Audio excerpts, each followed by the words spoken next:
আজ চলে এসেছি অনেক রকম বীজ নিয়ে। এর মধ্যে রয়েছে কুমড়োর বীজ, সূর্যমুখী ফুলের বীজ, সাদা তিল, চিয়া সিড, আর রয়েছে কিশমিশ আর তিসি।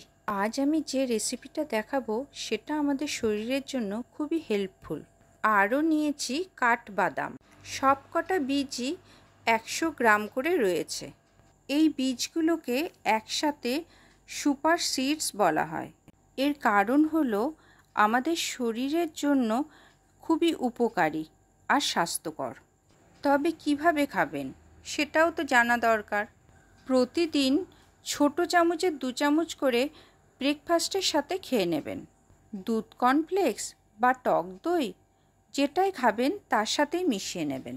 বাচ্চাদের ব্রেকফাস্টের তালিকাতেও এটা আজ থেকে যোগ করে দেবেন। যদি সকালে রুটি তরকারি খাওয়ার অভ্যাস থাকে তাহলেও প্লেটের পাশে 2 চামচ নিয়ে নেবেন। কিভাবে বানাবেন?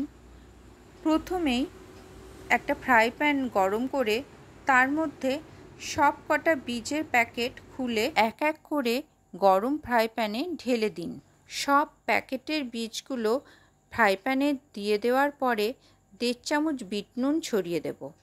কাঠবাদামটা আমি রেখে দিয়েছিলাম, আলাদা করে সেটা রোস্ট করেছি। আপনারা চাইলে একসাথেও দিয়ে দিতে পারেন, কারণ কাঠবাদাম আমি একবার মিক্সিতে ঘুরিয়ে নিয়ে তারপর রোস্ট করেছি।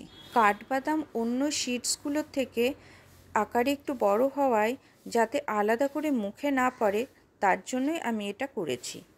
তাছাড়া আকারে বড় হওয়ায় এত সিডসের সঙ্গে এটা রোস্টও ভালো করে হতো না।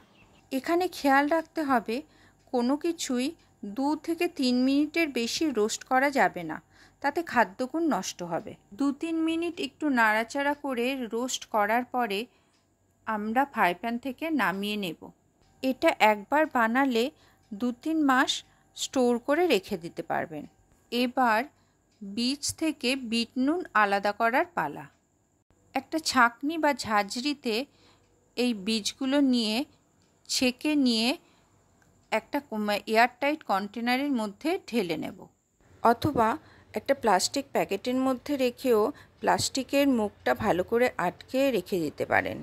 ফ্রিজে বা বাইরে যে কোনো জায়গায় এটা রাখতে পারেন। 2-3 মাস এটা খুব ভালো থাকবে। এটা যেমন হেলদি তেমন টেস্টিও। সব সিডস একসাথে একটা ক্রাঞ্চি সুন্দর একটা টেস্ট হয়। তার সাথে কিশমিশ দেওয়ার জন্য খুব সুন্দর মিষ্টি একটা টেস্ট আসে। এইভাবে ছেঁকে নিয়ে দেখুন বিট নুন বীজগুলো থেকে আলাদা করে নিয়েছি। এই বিট নুন অন্য কোনো খাবারে ব্যবহার করতে পারেন অথবা রেখে দিতে পারেন পরের বার ইউজের জন্য।